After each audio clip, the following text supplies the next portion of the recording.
Hello guys, இப்போ ரீசெண்டாக Marvel சைட்லேருந்து என்னென்ன அப்டேட்ஸ்லாம் கிடச்சிருக்கு அப்படிங்கிற மொத்த மேட்ரியும் இந்த வீடியோவில் பார்த்துடலாம். ஸோ வீடியோக்குள்ள பொறுத்தளவுக்கு புதுசாக இருந்தால் சப்ஸ்கிரைப் பண்ணிட்டு பண்ணுங்க. சரி வாங்க இப்போ வீடியோக்குள்ளே போகலாம். நம்ம ஜெயிக்கிறோமா தோக்கிறோமாங்கிறது முக்கியம் இல்லை நண்பா, கடைசி வரைக்கும் முயற்சி பண்ணமாங்கிறதா முக்கியம். இன்னும் சிம்பிளாக சொல்லணும்னா தோத்தாலும் ஜெயிச்சாலும்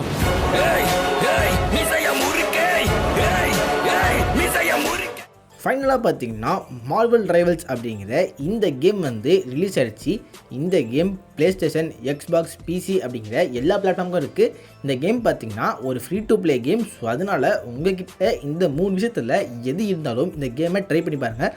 உங்களுக்கு பார்த்தீங்கன்னா கேம் வந்து சூப்பராக இருக்குது. ஃபஸ்ட் டைமாக பார்த்தீங்கன்னா பிசி விளையாண்டுருக்க ஒரு மல்டிப்ளேயர் கேம் பார்த்தீங்கன்னா இதுதான். ஸோ நல்லாவே இருக்குது. இந்த கேமுக்கான ஃபுல் ரிவ்யூவை நான் வந்து நாளைக்கு அப்படின்னு நாளைக்கு போட ட்ரை பண்ணுறேன். ஸோ இந்த கேம் ட்ரை பண்ணாதவங்க ட்ரை பண்ணி பாருங்கள். இப்போதைக்கு பார்த்தீங்கன்னா டெட்பூல் அண்ட் உலுரின் அப்படிங்கிற இந்த படம் வந்து ஃபைனலாக பார்த்தீங்கன்னா அதோட தியேட்ரிக்கல் ரன்னை வந்து க்ளோஸ் பண்ணி முடிச்சிருக்கு. இந்த படம் வந்து பார்த்தீங்கன்னா எப்போ ரிலீஸ் ஆகிடுச்சு தான், பட் ஸ்டில் பார்த்தீங்கன்னா சில இடங்களில் ஓடி தான் இருக்கும் சில கண்ட்ரீஸில். இப்போதைக்கு வந்து ஃபைனலாக தியேட்ரிக்கல் ரன்னை வந்து க்ளோஸ் பண்ணியிருக்கு. இப்போதைக்கு வந்து ஃப்யூச்சரில் டெட்பூல் 4 கூட வரதுக்கு வாய்ப்பு இருக்குது அப்படிங்கிற இந்த மேட்டராக பேசிகிட்டு இருக்காங்க. இந்த படம் வந்து என்ன தான் ஆர்டர் அப்படின்னு தான் சொல்லி மார்வல்லே வந்து ஒரு டிஃப்ரெண்டான படமாக இருந்தாலும் இந்த படத்தில் நம்ம ரேண்டரால் சொன்ன நிறைய விஷயத்தை அவர் சொல்ல முடியாமல் ஸ்கிப் பண்ணியிருக்காங்க. அதோட மேட்டர்னு பார்த்தீங்கன்னா இப்போதைக்கு வந்து நம்ம டிஸ்னியாவில் உல்வரின் அப்படிங்கிற ஒரே எக்ஸ்மெண்ட் தான் கொடுக்க முடிஞ்சிருக்கு. இதாண்டி பார்த்தீங்கன்னா பல பேர் இருக்காங்களே, அதெல்லாம் யாருமே கொடுக்கல அப்படிலாம் சொல்லிட்டு அந்த இதில் பார்த்தீங்கன்னா மிக்கி மவுஸை கலைச்சி பார்த்தீங்கன்னா அவர் பேசியிருக்காரு. இந்த லைன் பார்த்தீங்கன்னா எக்ஸாக்டாக என்ன இருக்குது அப்படிங்கிற அந்த மேட்டரை அப்படியே கீழே போடுறேன், நீங்களே படித்து பாருங்கள். ஏன்னா ஃபுல்லாக பார்த்தீங்கன்னா கெட்ட வார்த்தையாக இருக்குங்க சொல்ல முட்டுறேன். அதுக்கடுத்து போதுக்கு நம்ம சிமுலி இருக்கார்ல, அவர் தான் பார்த்தீங்கன்னா ஷாங்சி 1ல் ஷாங்சியாக இருந்திருப்பார். அதுக்கடுத்து அதுக்கான சீக்வல் வரும் அப்படிங்கிற அந்த மேட்டரை காமிச்சு தான் அந்த படத்தை முடிச்சிருப்பாங்க. பட் ஸ்டில் பார்த்தீங்கன்னா அந்த படம் முடிஞ்சு ரொம்ப வருஷமாக வந்து ஷாங்சியை எந்த படத்துலையுமே பார்க்காம இருக்கும்ல. ஸோ இப்போதைக்கு வந்து டிக்டாக்ல சிமுலிக்கான ஃபேன் ஒருத்தர் இந்த ஆக்டரை ஷாங்சி 2, அதாவது பார்த்தீங்கன்னா இந்த ஒரு தரமான படத்துக்கு ஒரு சீக்வல் தராமல் அப்படியே பார்த்தீங்கன்னா மார்வல் வேஸ்ட் பண்ணுறாங்க அப்படிங்கிற மாதிரி ஒரு கமெண்ட் போட்டிருக்காரு. அந்த கமெண்ட்டுக்கு நம்ம சிமுலியும் லைக் பண்ணியிருக்காரு. ஸோ இப்போதே பார்த்தீங்கன்னா இதுக்கான சீக்வல் பற்றி அஃபிஷியல் கன்ஃபர்மேஷன் வரவே இல்லை. பட் குடிச்சிக்கு வர அப்படின்ட்டு எதிர்பார்ப்போம்.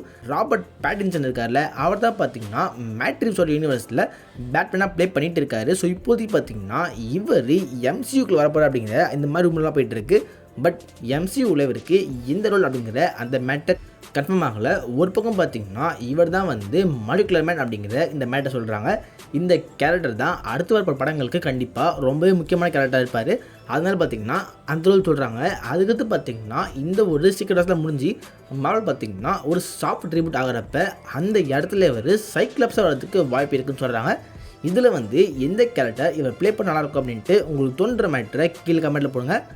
அதுக்கடுத்து நம்ம கிரேவன் தி ஹண்டர் படம் வரப்போதில்ல. ஸோ இந்த படத்துக்கான ஃபஸ்ட்டு 8 மினிட்ஸ் இப்போதைக்கு அவங்க யூடியூப்பில் போட்டு காமிச்சிருக்காங்க. ஸோ பார்க்குறதுக்கு நல்லா இருக்க மாதிரி இருக்குது. பட் ஸ்டார்டிங் மட்டும் வச்சு இந்த படம் ஃபுல்லாக எப்படி இருக்க போகுது அப்படிங்கிற இந்த மேட்டரை முடிவு பண்ண முடியாது.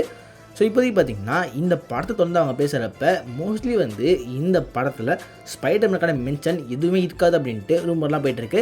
இதெல்லாம் பார்த்தீங்கன்னா ரூமர்னு தேவையில்லை. ஸோ கன்ஃபார்மே பண்ணிக்கலாம். இதுவரை சோனி எடுத்த இந்த ஒரு ஸ்பைடர்மேன் வில்லன்ஸ் படத்தில் எந்த படத்துலையுமே ஸ்பைடர்மேன் அப்படிங்கிற அந்த பேரை மென்ஷன் பண்ணவே இல்லை. அதே மாதிரி தான் இந்த கிரேவன்லையுமே வந்து எந்த ஒரு மென்ஷனும் இருக்க போகிறதில்ல. அது பார்த்திங்கன்னா இந்த படத்தில் போஸ்ட் கிரெடிட்ஸ்னு இல்லை அப்படி மாதிரி ஒரு லீக் வந்துருக்கு. ஸோ போஸ்ட் கிரெடிட்ஸ்லாம் பார்த்தீங்கன்னா இதுக்கான படங்களில் வச்சுருக்காங்க.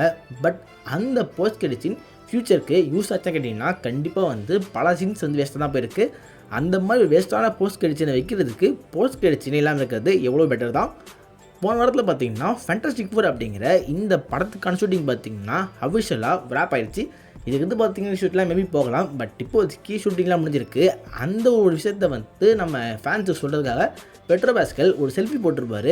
அந்த செல்ஃபியில் அவர் கூட இருக்க இன்னொரு கேரக்டரை அப்படியே பார்த்தீங்கன்னா சென்சார் பண்ணி மறைச்ச மாதிரி இருக்கும். ஸோ அப்படிங்கிறப்ப இந்த ஒரு படத்தில் ஒரு சர்ப்ரைஸ் கேமி இருக்குது. அது யார் அப்படிங்கிற இந்த மேட்டர் கன்ஃபார்ம் ஆகலை. பட் சில பேர் பார்த்தீங்கன்னா அது ஆர்டிஜேன்னு சொல்கிறாங்க. ஸோ சில பேர் பார்த்தீங்கன்னா இது வந்து நம்ம ரீடோட வேரியண்ட்டாக இருக்கலாம்னு சொல்கிறாங்க. சில பேர் வந்து பார்த்தீங்கன்னா ராபர்ட் பேட்டின்சன் சொல்கிறாங்க. ஸோ இந்த மிஸ்டீரியஸ் ரோல் வந்து என்ன அப்படிங்கிற மேட்டர் படம் வந்தால் மட்டும் தான் தெரியும். அதுக்கடுத்து ஷாமிக் மொரே அப்படிங்கிற இந்த ஒரு ஆக்டர், இவர் தான் பார்த்தீங்கன்னா நம்ம அக்ராஸ் தி ஸ்பைடர்வர்ஸில் மைல்ஸ் மொரால்ஸாக ப்ளே பண்ணுறாரு. ஸோ இப்போதைக்கு பார்த்தீங்கன்னா இந்த ஆக்டர் அடுத்து வர போகிற பியாண்ட் தி ஸ்பைடர்வர்ஸில் நம்ம டாம் ஹார்டியோட லைவ் ஆக்ஷன் கேமியோ இருந்தால் நல்லாயிருக்கும்னு சொல்லியிருக்காரு. ஆல்ரெடி வந்த அக்ராஸ் தி ஸ்பைடர்வர்ஸ்லேயே லைவ் ஆக்ஷன் கேமியோவாக நம்ம டோபி ஆண்ட்ரூ வந்தாங்களே, அதே மாதிரி டாம் ஹார்டி இருந்தால் நல்லாயிருக்கும் அப்படின்ட்டு அவர் ஆசைப்படுறாரு. அதுக்கடுத்து கால்மேன் டொமிங்கோ அப்படிங்கிற இந்த ஆக்டர் பார்த்தீங்கன்னா இப்போதைக்கு அவருக்கான ஒரு MCU ரோல் கண்டிப்பாக இருக்க போது. இந்த மேன்டர் பார்த்தீங்கன்னா மார்வல் ஸ்டுடியோ கிட்டே பேசிட்டேன் அப்படிங்கிற இந்த மாதிரி சொல்லியிருக்காரு. ஸோ ஃபியூச்சரில் இந்த ஆக்டர் வந்து MCUவில் வரலாம். அதுக்கடுத்து நம்ம கேப்டன் அமெரிக்கா 4 இருக்குல்ல, அந்த படத்தை பற்றி அப்டேட் இருக்குது. இந்த அப்டேட் பற்றி ஆல்ரெடி பார்த்தீங்கன்னா தெளிவாக வந்து ஒரு வீடியோ போட்டிருப்பேன். அந்த வீடியோவை மேலே வந்து ஐகார்டில் கொடுக்க செக் பண்ணி பாருங்கள். ஸோ இப்போதைக்கு பார்த்தீங்கன்னா சிம்பிளாக சொல்லணும்னா இந்த படத்துக்கு திரும்ப வந்து ரீஷூட் போகிறாங்க. ஆல்ரெடி இந்த படத்துக்கு ஏகப்பட்ட ரீஷூட் போச்சு. அந்த ஏகப்பட்ட ரீஷூட்டில் இப்போதைக்கு திரும்ப பார்த்தீங்கன்னா போயிருக்காங்க. February 14 சொன்ன அன்றைக்கி படம் வருமானு தெரில. ஸோ வெயிட் பண்ணி பார்ப்போம். நம்ம ஜேம்ஸ் கன் இருக்கார்ல, இப்போதைக்கு பார்த்தீங்கன்னா அவர் தான் வந்து டிசியோட ஹெட்டாக இருக்கார். அவர்கிட்ட பார்த்தீங்கன்னா டிசியை பற்றி கேட்குறப்ப அவர் வந்து நாங்கள் மார்வல் மாதிரி இஷ்டத்துக்கு எங்களோட படத்தில் சொல்ல மாட்டோம். நாங்கள் வந்து பார்த்தீங்கன்னா எந்த படத்துக்கெலாம் கதை ஸ்கிரிப்ட் கேஸ்ட் எல்லாம் ரெடியாக இருக்கோ அந்த படத்தை மட்டும்தான் அனௌன்ஸ் பண்ணுவோம் அப்படிங்கிற அந்த மேட்டர் சொல்லியிருக்காரு. இது சுற்றி வளர்ச்சி இல்லை, ஓப்பனாக பார்த்தீங்கன்னா பிளேடை கலெக்டர் மாதிரி ஃபீல் ஆச்சு. அதே தாண்டி பார்த்தீங்கன்னா அவர்கிட்ட இப்போதைக்கு கார்டியன்ஸ் ஆஃப் கேலக்ஸி இருக்குல்ல, அதை பற்றி கேட்டப்ப அவர் வந்து பார்த்தீங்கன்னா ஃப்யூச்சரில் இந்த ஃப்ரான்ச்சைஸ்க்கு நிறைய ஸ்பின் ஆஃப் வரதுக்கு வாய்ப்பு இருக்குது அப்படிங்கிற இந்த மேட்டர் சொல்லியிருக்காரு. அது வந்து பார்த்தீங்கன்னா இப்போதைக்கு பல பேர் சொல்கிறது ராவலர்ஸ் அப்படிங்கிற இந்த கும்பல் இருக்குல்ல, இவங்களுக்கு பார்த்தீங்கன்னா வந்து ஒரு ஸ்பின் ஆஃப் சீரீஸ் வரலாம். அதையும் தாண்டி பார்த்தீங்கன்னா போன படம் அதாவது கார்டியன்ஸ் 3லே பார்த்தீங்கன்னா நம்ம லெஜெண்டரி ஸ்டார்லார்ட் ரிட்டர்ன் அப்படிங்கிற அந்த மாதிரி தான் போட்டு முடிச்சிருப்பாங்க. அப்படிங்கிறப்ப கண்டிப்பாக ஸ்டார்லார்ட் பேஸ் பண்ணி ஒரு சோலோ மூவி வரதுக்கு வாய்ப்பு நிறைய இருக்குது. பட் இந்த படங்கள்லாம் பார்த்தீங்கன்னா கண்டிப்பாக சீக்ரெட் வார்ஸ்க்கு அப்போ தான் வரும் அப்படின்னு நினைக்கிறேன். இதுவும் தோன்ற மேட்டரை கீழே கமெண்ட்டில் போடுங்க. இந்த வீடியோவில் தான் வீடியோ லைக் பண்ணுங்கள், உங்கள் ஃப்ரெண்ட்ஸ்லாகவும் ஷேர் பண்ணுங்கள், நம்ம சேனலில் மறக்காம சப்ஸ்கிரைப் பண்ணுங்கள். Okay, good bye. Yeah.